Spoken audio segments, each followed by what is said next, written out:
नमस्कार. गणपती बाप्पा मोरया. श्री गणेशोत्सवाच्या सगळ्यांना मनापासून खूप खूप शुभेच्छा.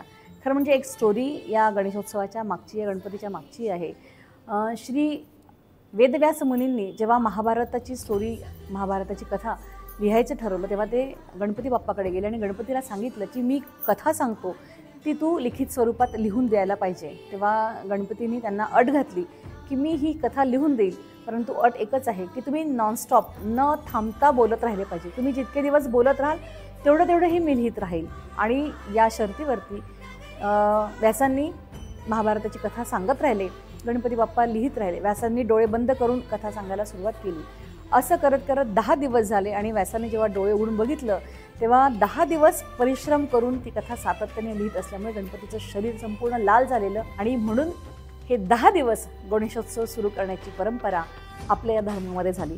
निश्चितच कुठलाही उत्सव, कुठलीही परंपरा सुरू होत असताना त्याच्या मागे एक कुठलं ना कुठलं तरी काहीतरी कारण असतं. अशा पद्धतीने होत असलेले हे 10 दिवस ही बुद्धीची देवता तुम्हाला आम्हाला या विश्वात जगत असताना, या विश्वात राहत असताना सद्गुण, सद्बुद्धी, सत्संग, सत्कर्म करण्याची बुद्धी देऊ, हीच मनापासून गणरायाची चरणी प्रार्थना करते. खूप खूप शुभेच्छा.